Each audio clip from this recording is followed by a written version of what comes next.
The reason why you're here today is that you want to learn SEO properly in what you do. So you're not just pumping out articles, whether it's for us or for a client, but it actually helps the client's business, meaning it helps them drive more sales, more calls, more of what they do, not just random keyword informational queries, which is what a lot of SEO companies will do. And whether you're applying to work with us or you just want to get better, you also, we're assuming, have access to a website that already has a lot of power. And today we're going to cover the SEO tree. And the idea of the tree is that this company, client that you're working for, already ranks on certain things in different ways. And it could be their Google business profile. It could be a key article. Maybe they're a remodeler in Phoenix, and you want to get them more of what's already working well. And with a tree, at the top level, you have the main thing that they're ranking on, which is usually the most competitive term, could also be their name. And everything has to connect together. And from the trunk of the tree, you have branches and all the way down the leaves. And the further down you go, the more detailed it gets. And then when you go horizontally across, you're going between different topics.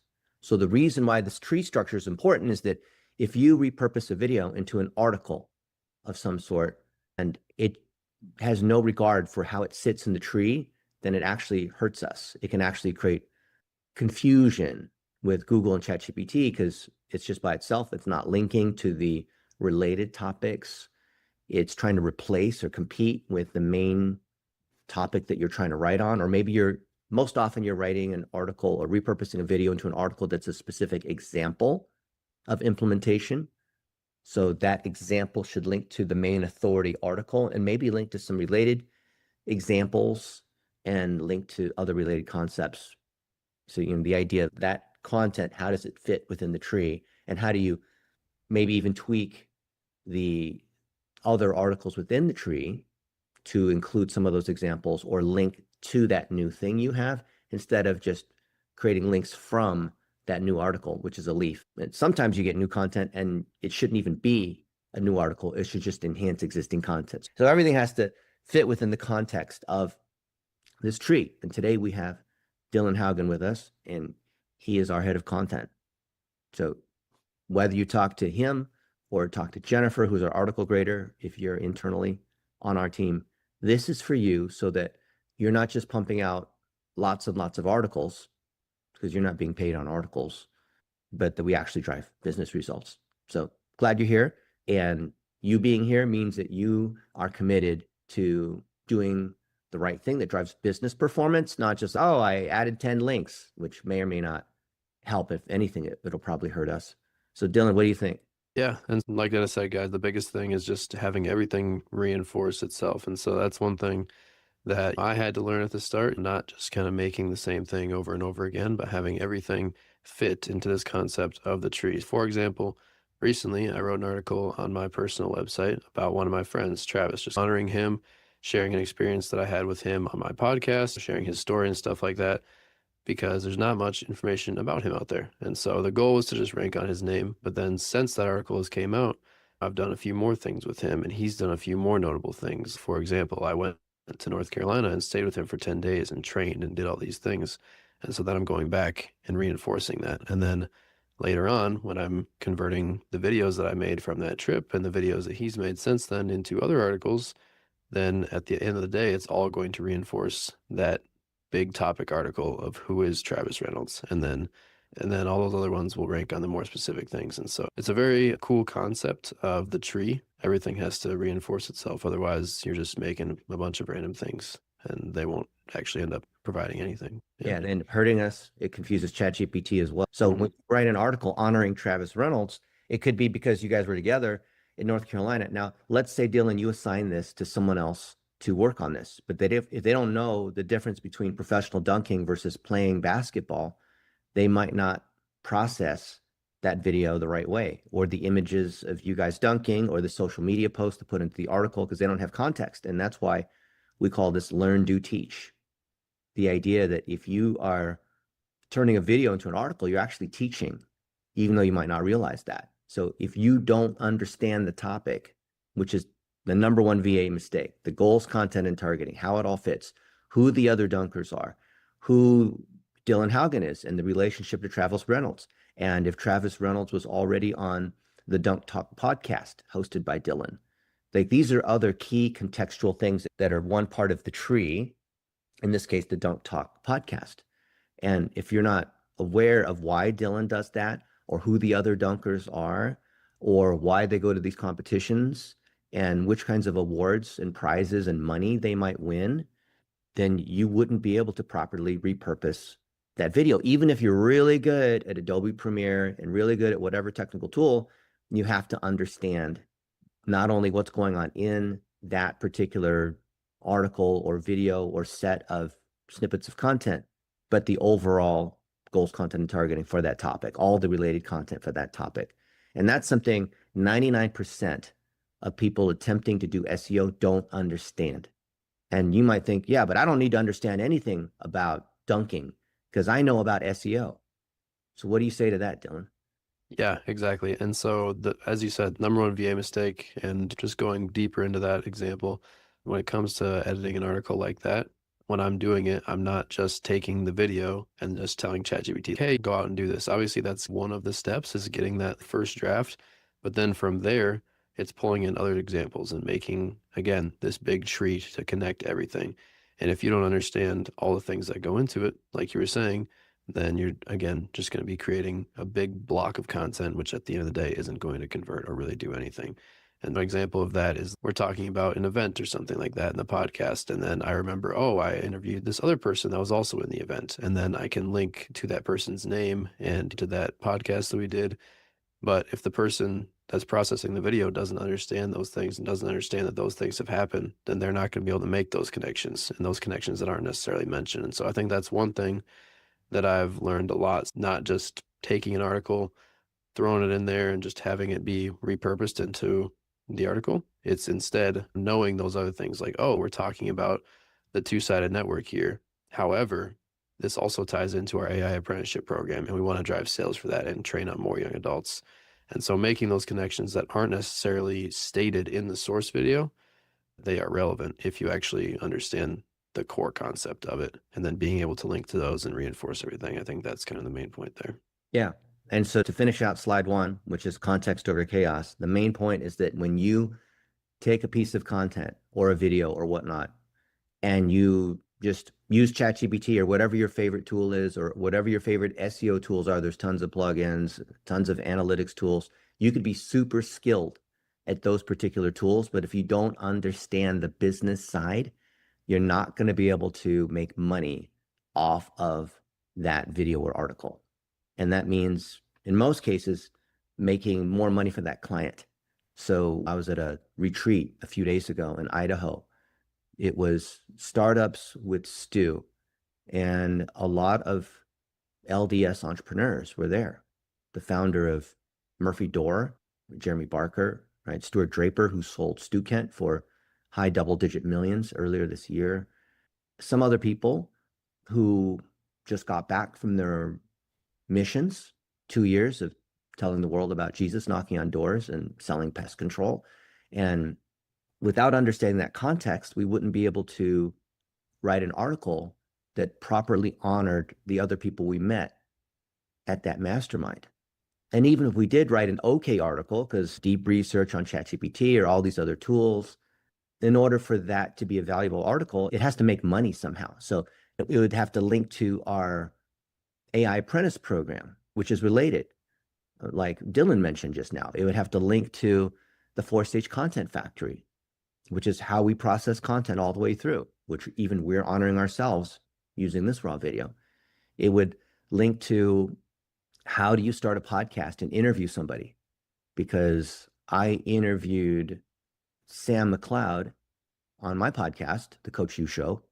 You'd have to have the context of understanding that our mission is to, and my mission, life mission, is to create jobs for young adults that are doing digital marketing things to drive revenue for their parents or other local service businesses. You'd have to understand that context in order to tie that moment, those videos, into the overall tree of, in this case, the topic of creating jobs for young adults that do digital marketing in a specialized way according to our program, and then linkages to other people, Dylan here, or Jack Went, or Henry, or these other folks. There's a lot of examples of these successful young adults, and we would want to have that kind of context. But if you have no idea of that context and you just saw some video and then pushed it into ChatGPT, it doesn't matter how smart the AI is without that necessary context, the goals, content, and targeting. It doesn't fit into the tree, and it doesn't help us drive. It doesn't, when someone types into ChatGPT, who's got the best mentorship program for young adults for learning AI tools? It wouldn't know because you are not linking to those other key pieces or the correct ones. You might say, it's not fair for me to have to know all those things. But if you think about what is Google looking at, if you are able to write as me, or you're able to publish as Dylan on one of his sites, say related to basketball, then you're creating unintentional, well-meaning vandalism. And that's the biggest hurdle. That's the reason why we're making this video. Sound like you want to say something, Dylan? Yeah, and it's, once again, like you said, some people might think that it's not fair or something like that, but at the end of the day, it's more not fair to have someone who, again, is trying to do good things, and we want them to do good things and use their skills. But if you don't understand, then again, at the end of the day, it just creates more time on both ends of us needing to come back and look at it and say, this doesn't really make sense. And it would just be a lot quicker for us to fix it ourselves. But when we're trying to train these people up, we can't just necessarily go in and just fix things every single time. Otherwise, it would make more sense for us to just do it from the start. And so that's where the issue arises. And that's where the person processing the content, no matter who it is, no matter what their involvement is with the overall topic, needs to understand it. Otherwise, it just wastes everyone's time. And if you're looking to work with us or be paid by us or paid by somebody else, then you should be able to have almost everything come through with zero need for QA. If you need us to do your QA and us to personally train you and to teach you and to fix your mistakes and all that, and you expect us to pay you for that, doesn't make sense. Let people who are clients of ours who pay us money to teach them, a lot of these high-powered entrepreneurs will pay a lot of money to have direct access to one of us, right? And that's a client relationship because we're helping them learn, or we're helping their team learn. But if you expect to be paid for this, then you should have the expertise. Like, imagine you want to learn how to cook, and if Gordon Ramsay had to come over and fix your stuff every single time, meanwhile guests are waiting for their food, meanwhile we're wasting ingredients because we have to keep recooking the steak because we burned it or whatnot, that's just not a good look. So if you can qualify, like if you're watching this because you're earnestly trying to learn how to qualify, and this SEO thing sounds technical and AI stuff seems confusing, I think you might find that simple concepts like learn, do, teach, the idea that if you actually know and care and love that topic, which is key for entrepreneurs, do something you love, then you already have a step ahead. And that's the most important thing in being able to create quality content, because you believe in it and you understand it. You're not just copy pasting it blindly into whatever tool.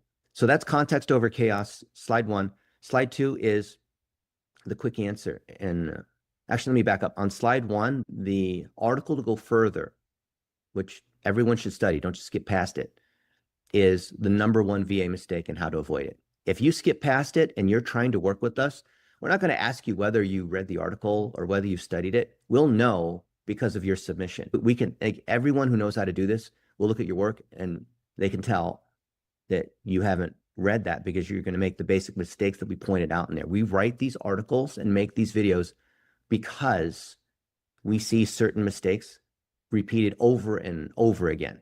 So we're not making this for the fun of it. We're actually trying to help you, because the most common mistakes, which are the ones you probably are making, are in these articles and videos. But if you never study these videos, you're going to be making them fresh, and then you'll be disqualified. And we're not going to be here to teach you and one-on-one mentor you on each of these different mistakes, because then we can't reteach our entire academy just for you. Imagine if Harvard Medical School were to privately teach you, forget about all the classes, forget about their curriculum. They had all the doctors there just to privately teach you to become a doctor, like while they paid you. That wouldn't work, right? Yeah, and we want you to win. That's the thing. Like, we want very high quality team members to be working on this stuff. We want you to be able to get paid to help us accomplish our mission. But the unfortunate fact is that if it's like a constant thing where it's like we are having to step in and fix things. It just doesn't work. And that's just how anything in business goes. So we're overly generous a lot of the time. And that's what we're trying to avoid, is just putting all this stuff out there so that you have these resources to go and look at instead of us having to step in every single time. And if you want help, instead of direct messaging me or saying, Dennis, let's do a private call, just you and me one-on-one, and I mentor you, put it in our group, Digital Marketing with Dennis Yu. Get feedback from other people. That's the internet. And if one of the team members who is qualified and competent helps you, then when they provide feedback in that group, everyone can see that. And then it helps the community. It helps everyone else understand, because it's not a private mentorship. If you're a client and you're watching this, then yeah, we'll do private mentorship for you because you're paying for that. Okay. Yeah, at least make it a public thing so that it can be repeatable and help other people. And then show that you know how to work in a team, because if you need me as your personal VA to look at your articles, like, that's just not the whole point. Is for us to learn to work in a team, to be able to mentor other people, for you to teach from your own competent experience, right?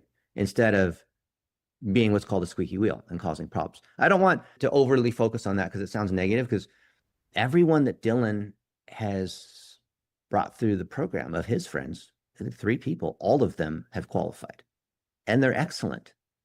But then again, 99% of the people in the world of digital marketing, they just, for whatever reason, they don't put in the effort. They're lazy or whatever it is. They don't put in the effort and they're not able to understand these directions. I don't want to belabor the point, because we want to attract A players. And at a certain point, it's like, all right, they're repeating this for people who don't understand.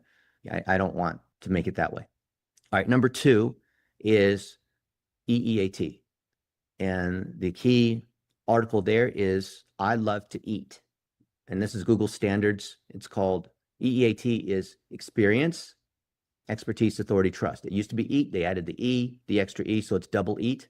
And they added that because if you don't add your real actual experience, or you're repurposing real experience from that client, then it could just be a ton of AI generated stuff. So Google made this announcement right before ChatGPT dropped. They did this intentionally because they knew people were they would astroturf the world, which is just generate tons of garbage. And when there are webinars or dunking events in North Carolina or the mastermind in Idaho, there's specific experiences, like a camera that is capturing a scene of specific people doing specific things in a specific place in a specific time. Those connections between other people and other companies and other customers and whatnot is the key raw ingredient that Google and ChatGPT is looking for, to see, is this real, helpful, unique content, not something that an AI could just generate. And when you understand that EEAT, that helps you avoid the number 1 VA mistake, which is what we talked about in this previous slide. Every one of these sections, we have a key article for you to study carefully, right? And then as Dylan develops his relationship with Travis Reynolds over time, then there's more connections. Or as Travis continues to win more awards or unlocks new dunks, that enhances his EEAT, which means we've got to go back and enhance those articles and enhance the connections between those other topics, right?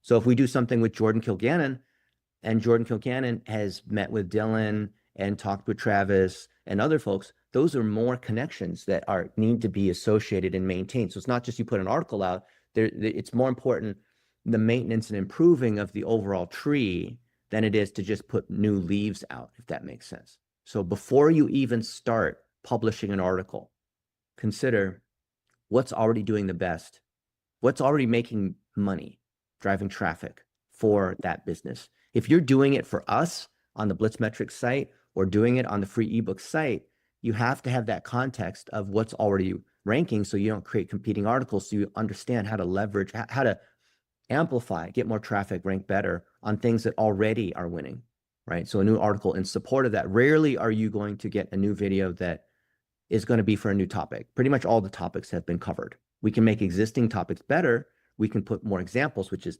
detail. So consider, as there's more experience, how does that fit into the existing body of experience?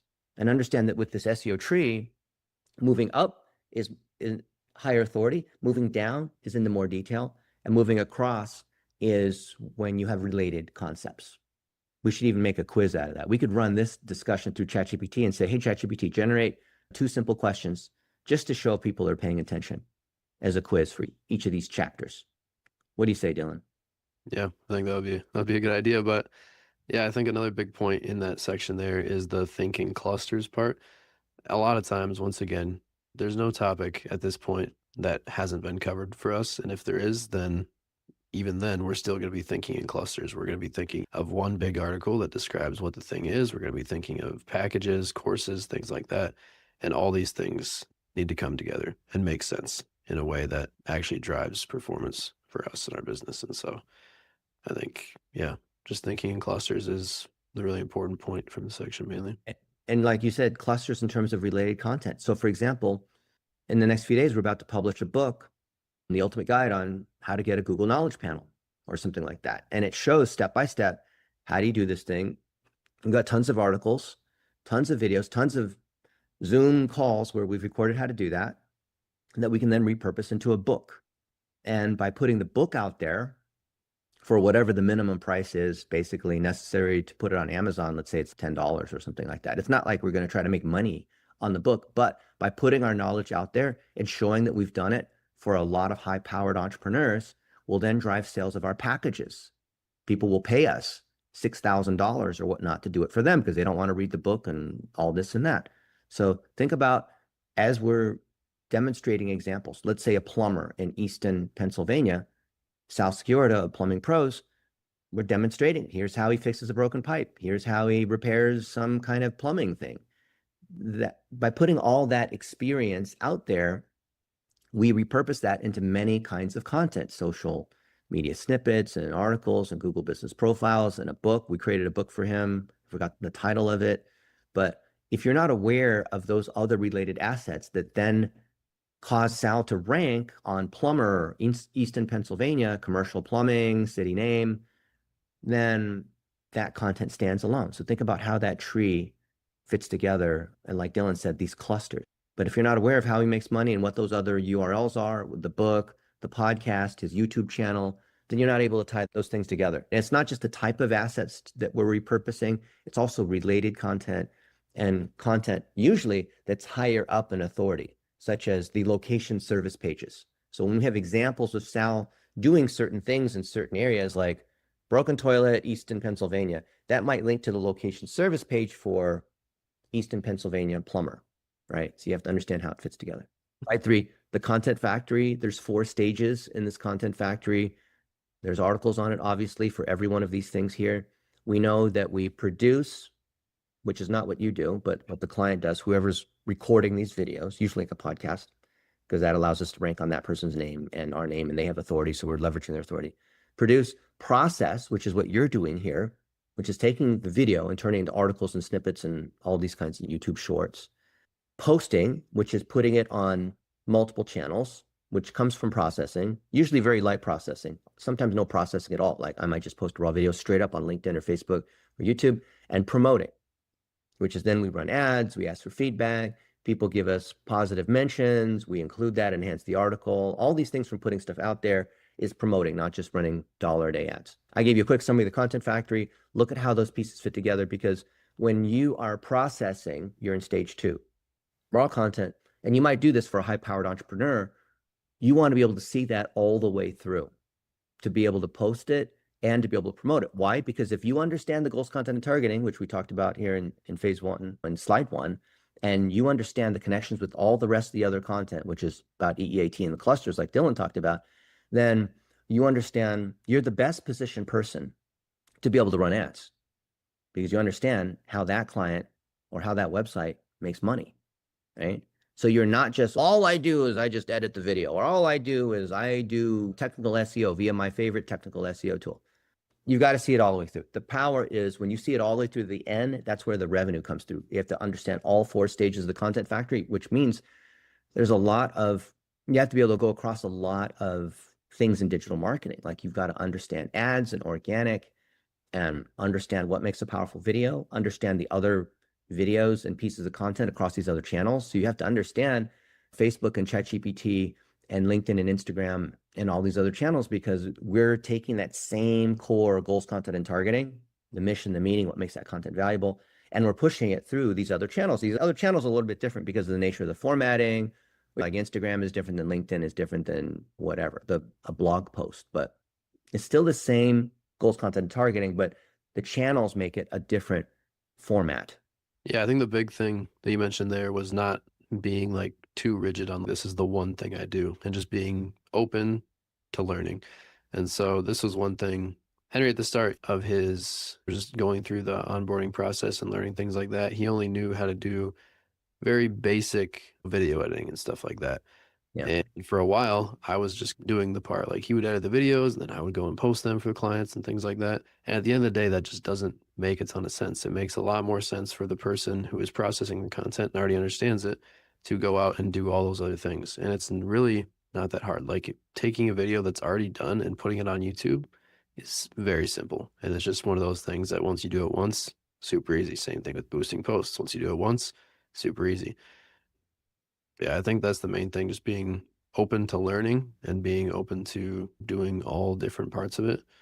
That's where, once again, sort of the true value is. Yeah, and to your point, the video editing, we don't need video editors because often with the most lightweight of tuning, like putting a thumbnail on that video and putting it to YouTube with the description and a couple other things, it's not, let's have all these video effects and all this crazy kind of edit. That's like taking great meat, putting it through a grinder and having a hot dog. Yes, it's possible to use all these really cool features in Premiere and whatnot, but the key is preserving the quality and the story of those raw ingredients. And our friend Danny Liebrandt talks about how to do this. He shows how he edits videos and he does almost nothing to it. Why? Because he has a good guest who's authoritative in a certain topic. He asks good questions and they have a good conversation about that. And literally the raw video with just a couple minutes of editing. He uses Opus Clip. There's other tools that will pull out clips here and there. Or like Nick Fuentes, he just goes live, talks for 2 or 3 hours, and then people pull out clips and the raw video as it is all that's necessary. So usually when these VAs or other tools or people who really like tools touch a video, they end up just butchering it. And I've seen guys literally try to spend 100 hours editing a video. I guess if you're Mr. Beast and it's highly produced, you can do that, but that's not what we're doing. We're trying to do stuff that is authentic and preserves the heart of the conversation and the vibe. And Joe Rogan doesn't even edit. He just goes, I'm not saying go for 3 hours live, but consider that the amount of effort it takes to turn an article into a video is minutes if you understand the goals, content, and targeting, right? To be able to turn it into social snippets, minutes. To turn it into a Google business post, minutes, as in 3 minutes, right? Using tools like Descript, which we have, if you're on our team, then you want to use Descript and you literally talk to the thing and say, do this and do that, just like you talk to ChatGPT, right? That's the key. It's not spending 30 hours trying to come up with all these cool text flyovers or motion graphics or those are all visual decorations that when we see people do that, 99% of the time, they are using it as a substitute for understanding the content itself. Okay, which you understand. That's the number one VA mistake, right? Understand the content factory, push it all the way through. Very little editing and touching is necessary. Main thing is understand goals, content, and targeting. Slide 4, we're all specialists. So the key is not that you're mastering one tool. You're not a Facebook ads person. You're not an SEO person. I wrote an article saying that all the video editors and VAs are doomed, where any single tool specialist is doomed, because what's important is the process to bring things all the way through horizontally across the 4 stages of the content factory, because that's how we make money. If we don't get traffic, so let's say you say you're really good at SEO. Okay, great. Do you drive rankings? Do those rankings drive traffic? Is that traffic such that it creates revenue that you can measure inside whatever system it is that's capturing the money? Then that's what we're looking for, right? So in any business that's paying us money, because they all hire us for performance, they know that every dollar they give us has got to generate 10 or more dollars back to them. So you could be doing, I published 10 articles today. Great.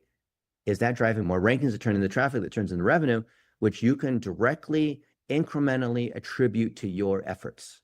And that's the beauty of having analytics, is we can show, yeah, you guys are making 80 grand a month. Now we're making 100 grand a month. And that extra 20 grand a month, we can trace back, not just because there was an increase while we were here, but specifically that traffic came from content we produced that's doing better. New content we produced, which is not as likely as enhancing existing content. So when we start from the context of we're here to help that dentist in Atlanta make more money because they do cosmetic surgery, Dr. Hugh Flax, then we can show that incremental revenue that we generated, not just because he had referrals or people were searching on his name, Dr. Flax, that's stuff that already came from him. We can't take credit for that. But incremental revenue, if we generate him an extra 20, 30K a month incremental revenue, we can charge him $3,500 a month. That's a fair deal to him. So you have to think like a business person, which is a derivative. And so that makes us digital marketing specialists, AI specialists, but we're not specialists in a particular tool. So why is that, Dylan? Why do people come in and they just want to do this one tool? They like Canva or they like whatever their one tool is. Oh, I just do Instagram Reels. Oh, I just do thumbnails for YouTube. Why is that something that we don't want?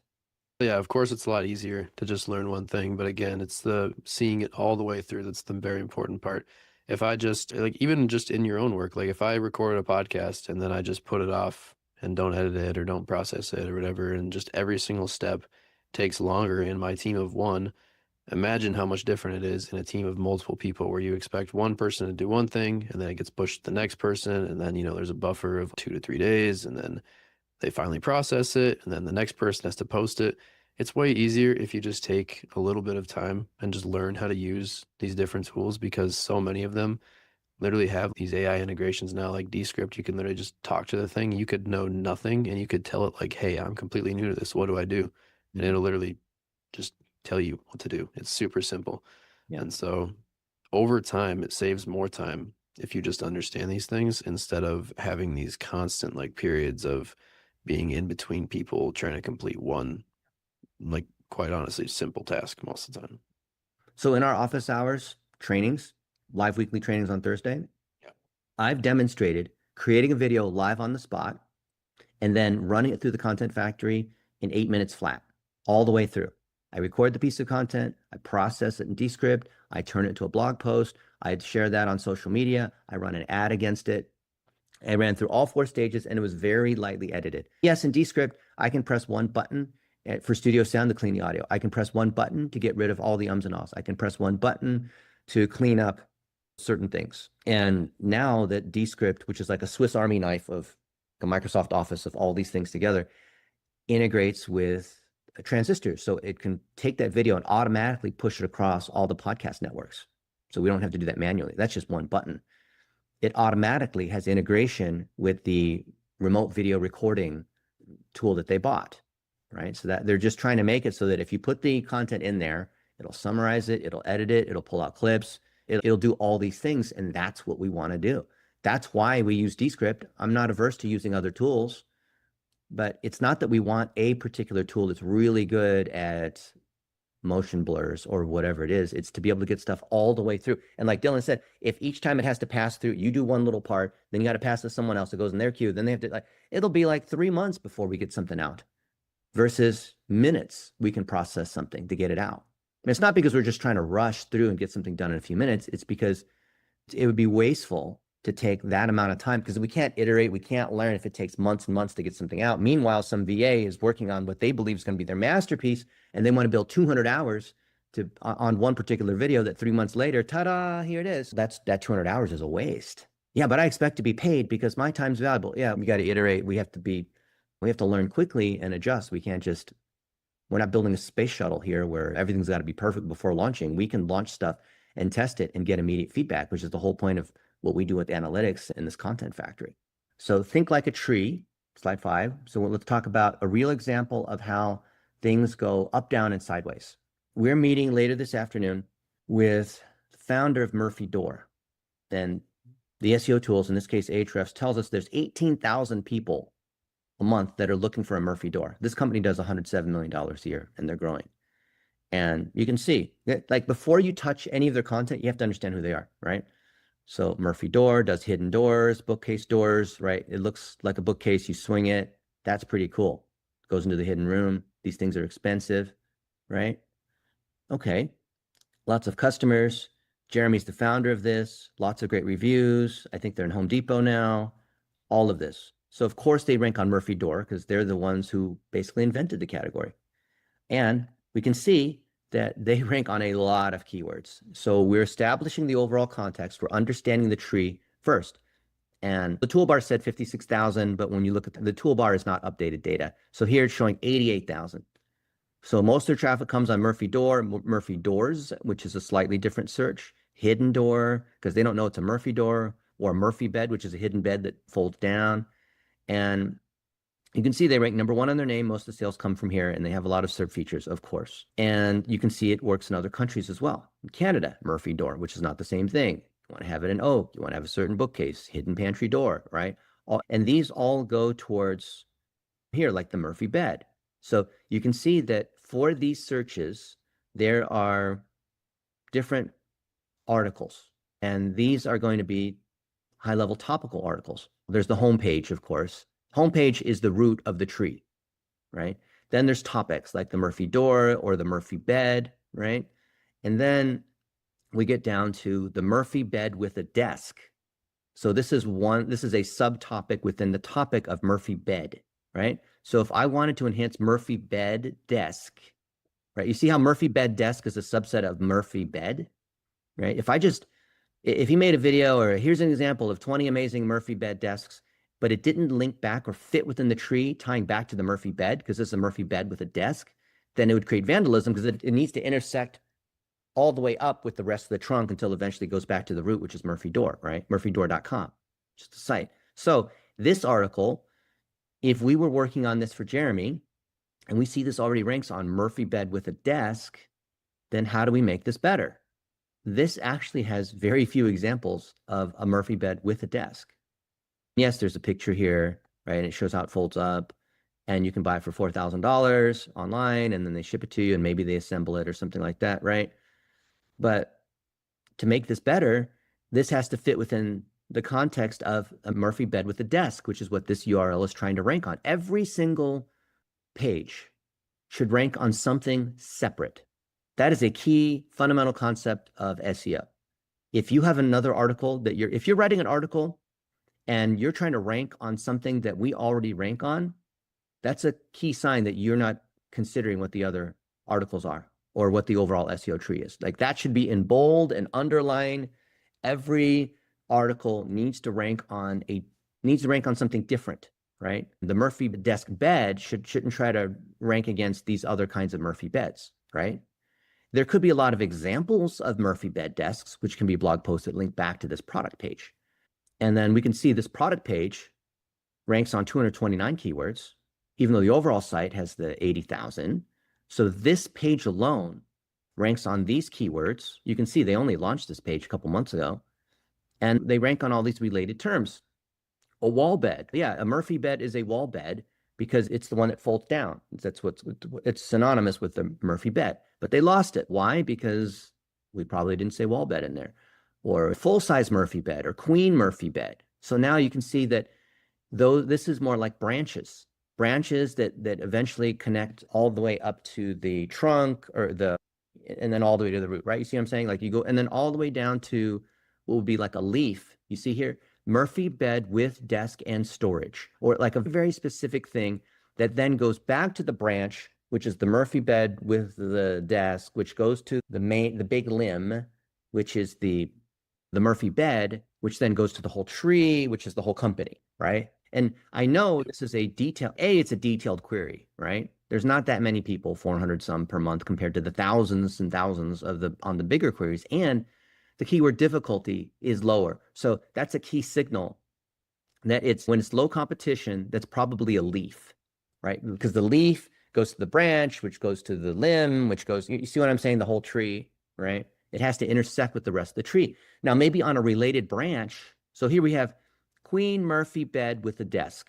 And this goes back to this one URL ranks on all these things. If we were to expand out Jeremy's tree, we would either add more content here on all the examples of the Murphy bed with a desk, but we might then create new content because, hey, we're showing this person who's got a queen bed, and the reason why it's a queen bed versus a full bed is the size of the room or their family or some issue or they couldn't have, it was whatever. It was cheaper for the twin versus the queen, or the room was only so big, whatever it was. So that could be a blog post, a standalone article, a separate article that links back up to this one, right? Up the tree, right? When do you go up the tree and when do you go down the tree? And if you're looking at this page and you find all these other blog posts showing examples of Queen Murphy beds, then you would link from those to this article, right? So you decide where the links go both ways, and then you would be able to enhance this.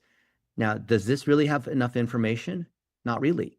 But then again, the keyword difficulty is like a 1 or a 2. So the site has enough power that you can do a poor job and still rank. This is why we don't have to go to all the crazy lengths of processing. And the articles don't have to be super long. They just have to fit within the tree. And you can see this one, Murphy bed with the bookshelf, with all these sort of related terms. And all of these drive sales. You know, this one here in Ukraine, there's 20 people a month in Ukraine. Do they ship to Ukraine? Hopefully, but they get 1 click and they move from position 17 to 4. As we make changes, then our rankings should start to improve and we should start to see more green. Green means an improvement, right? Changes +2, move from 9 to 7, right? You've got to understand the context of how all their content fits together. So I would look at all their pages. They have, well, we're looking at at the Murphy, but let's look at the top level, at their overall company. So the company has 291 pages. Most people come in on the home page, which is the trunk of this thing, right? And then there's, of the 291, usually just the top 10 or so carry all the traffic. And the homepage, of course, carries the most of it, which is both good and bad. That means their SEO content has a lot of opportunity. And you can see here, look at this. This one here, creative and practical small gun room ideas for limited spaces. What's this? What is a small gun room idea? Oh, small gun room. Oh, I see. You go into this little thing and there's a gun room. That's why it's a small door, because it's in case the intruders come or something, right? All right. So this one here on the small gun room, someone wrote this article and it does drive them some traffic. 749, that's pretty good. It's one of the number 9 or something here. It's worth $170 based on commercial value of the terms. You could have more terms, but not much commercial value. And this one thing ranks on 212 keywords, this one page alone, but it looks like it's AI content.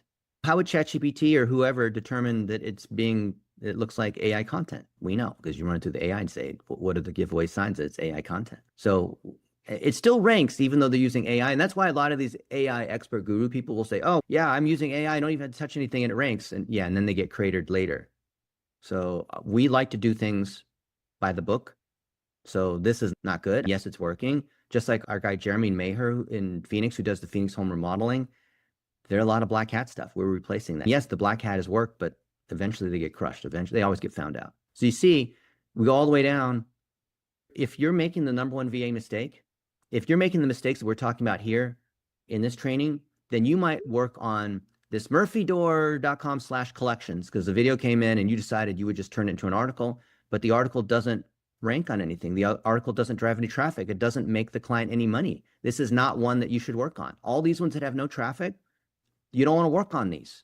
You just want to work on the ones that actually make them money. What makes them money? Obviously their name, Murphy Door, this twin Murphy bed.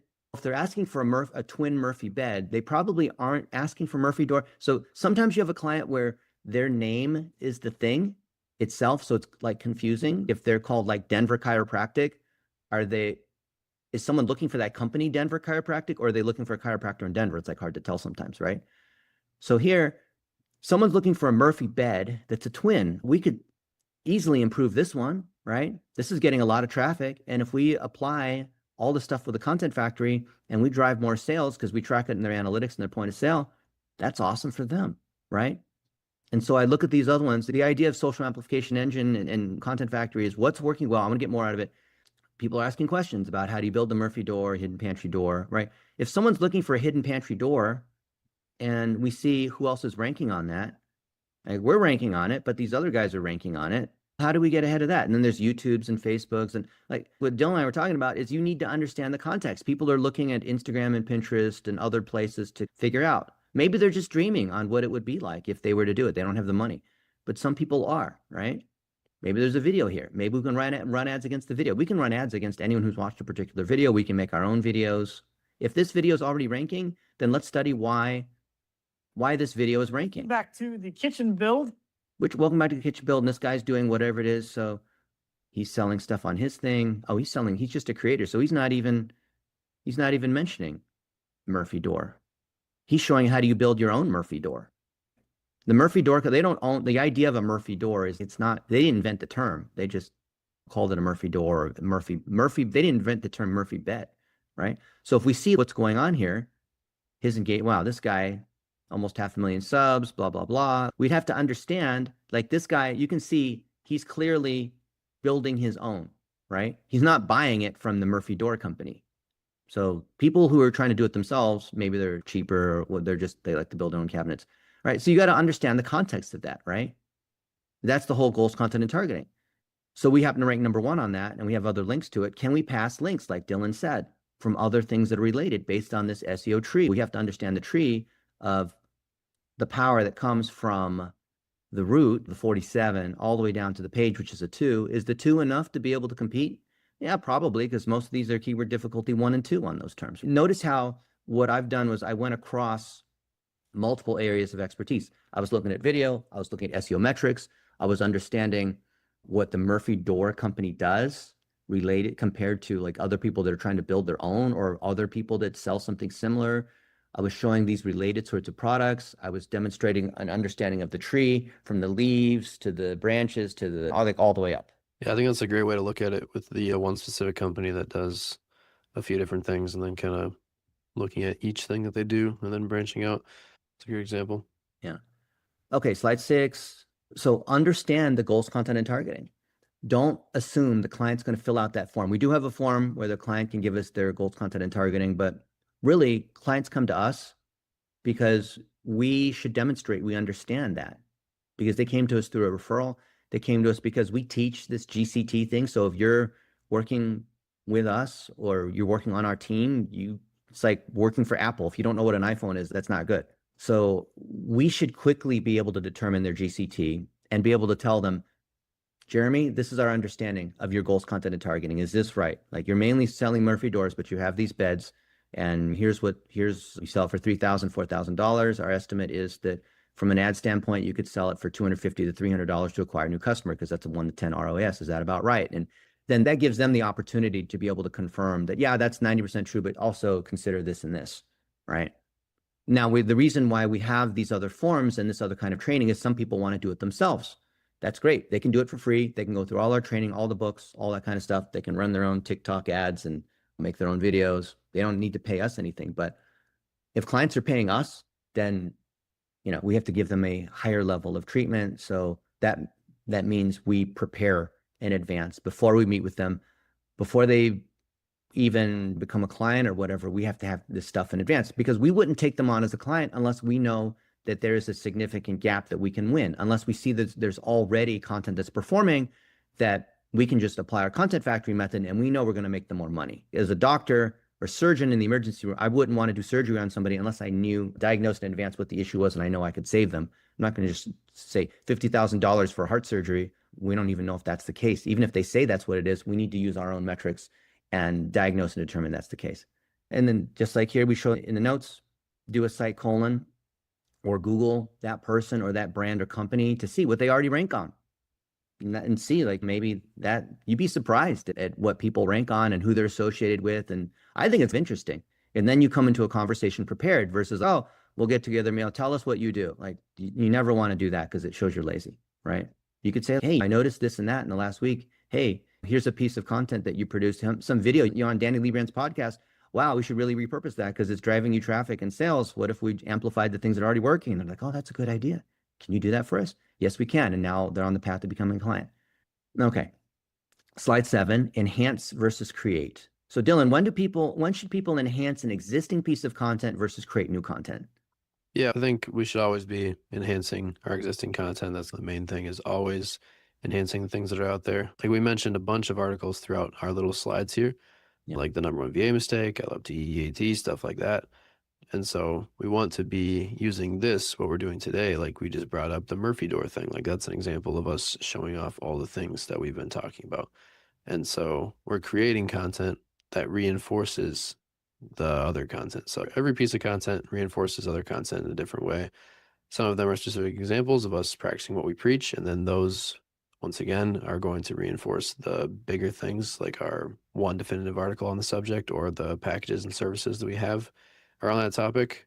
So I think, yeah, the main point is just that it's always enhancing. We're always enhancing everything that we have, but then creating things that reinforce those bigger ones. So usually when we have new content, it's going to be new examples of demonstrating how something works. So we would usually enhance an existing article by adding more examples. And if that article is not already ranking at the top, then we need to give that one asset more power versus creating new blog posts. The times when we create new blog posts are when we already dominate on that topic and we want to now dominate on a slightly related topic. So instead of Murphy bed, we want to do a Murphy bed with the desk or the Queen Murphy bed or like other things that are related once we're already winning.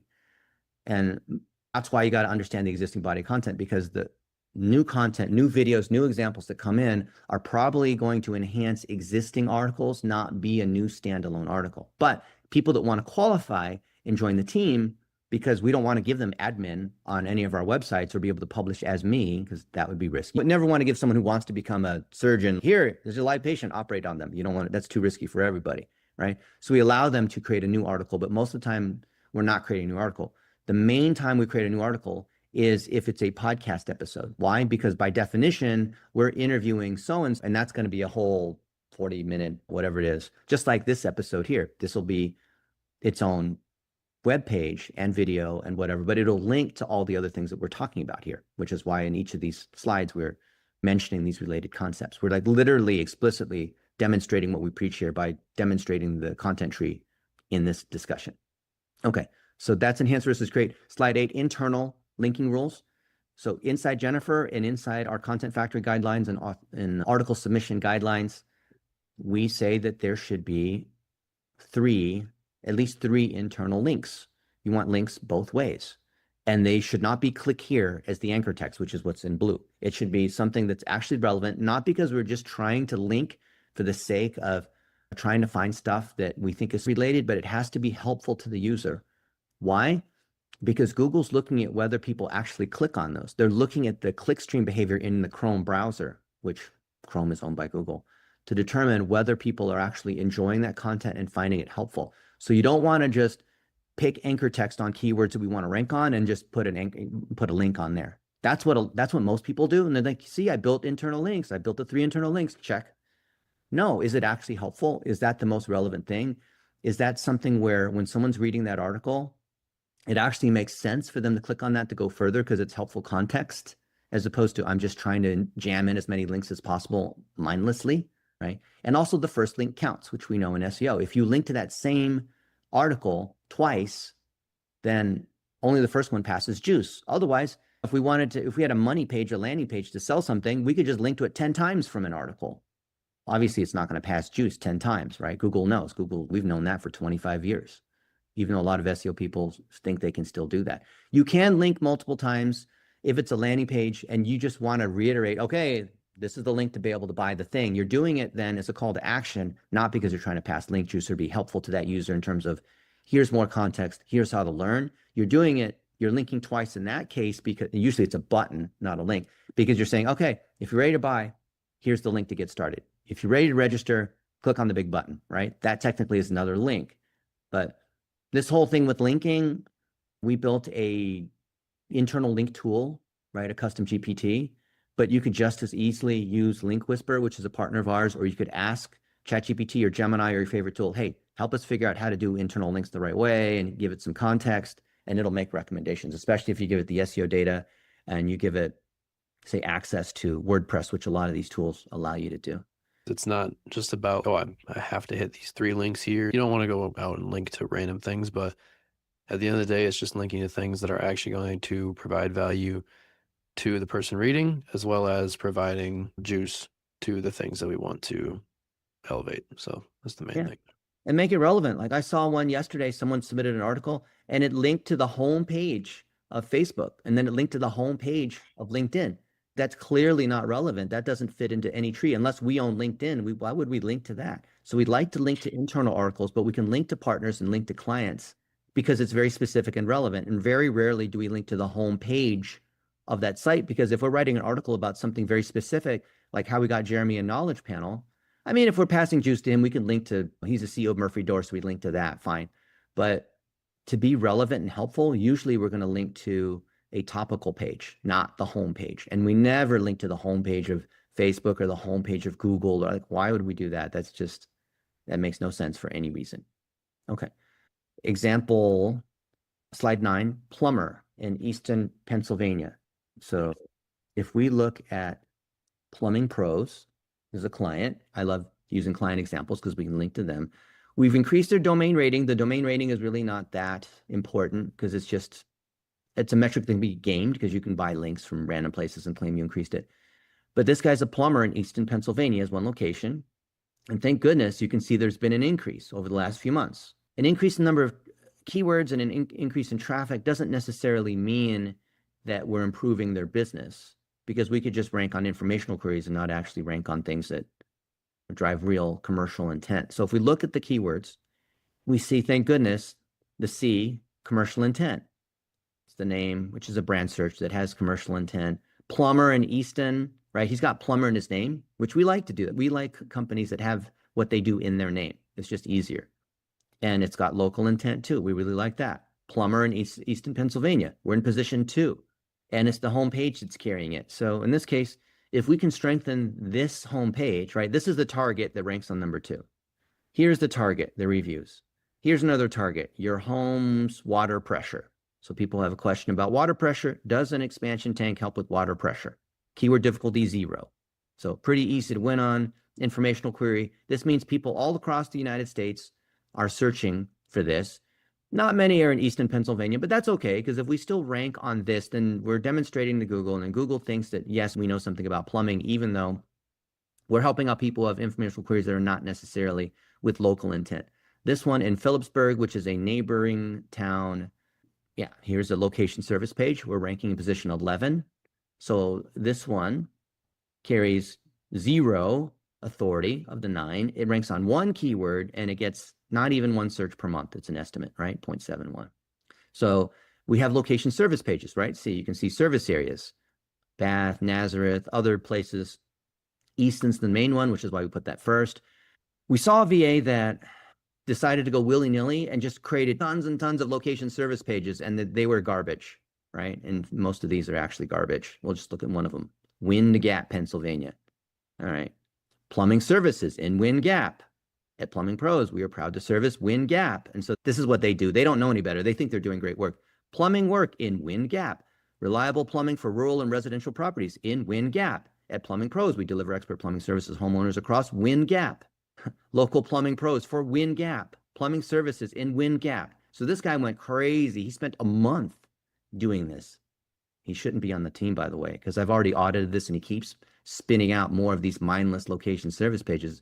Why is this a mistake? He's saying Wind Gap. You want to rank on Wind Gap plumbing services. We should say plumbing services and Wind Gap all over the place. Dylan? It's the same thing over and over again. Like, you can rephrase things in different ways, but if you literally just say, we do plumbing in Wind Gap, we do plumbing, it's the same thing over and over again. And what if we go to Hellertown, Pennsylvania? Plumbing services in Hellertown, Pennsylvania. Plumbing work in Hellertown, Pennsylvania. Licensed reliable plumbing in Hellertown, Pennsylvania. Plumbing in Hellertown, Pennsylvania. On Hellertown, plumbing services in Hellertown. Is not every one of these pages exactly the same thing? Yeah. So how does this violate all the rules that we just talked about? Yeah. There's no real EEAT. It's just the same thing over and over again.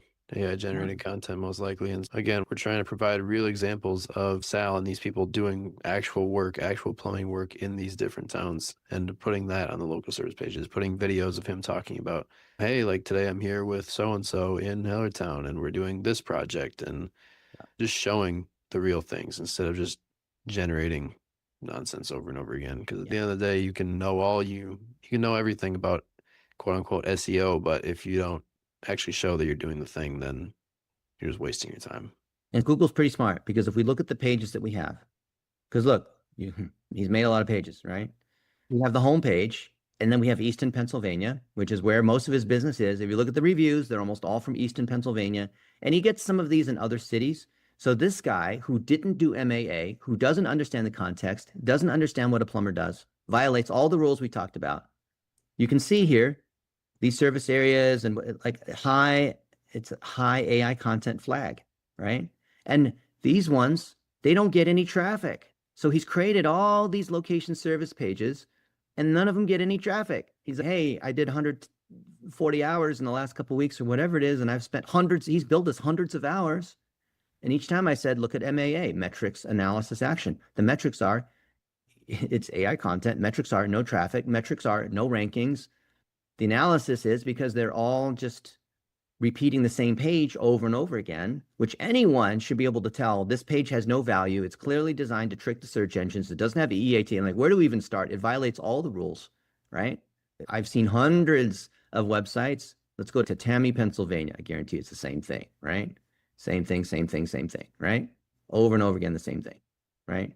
Nothing specific, no rankings, no traffic, all zeros.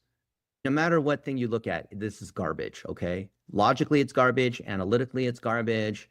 Conceptually, it's garbage. From the traffic standpoint, it's garbage. From the user's perspective, it's garbage, right? I feel bad because this is a client of ours, and we link to this client, and we talk about this client. The client loves us. We are driving business because of the way we do ads and whatnot. But our SEO is hurting him, actually, even though this VA in their update last week said, oh, and I gave them the same feedback I've given you here for the last month. I've been telling this VA through private one-on-one coaching what to fix, just like I'm showing you here. And he says, his analysis is, therefore, I need to spin up more location service pages. I'm going to take another 50 cities within Pennsylvania and create more pages like this. What? No, you're done.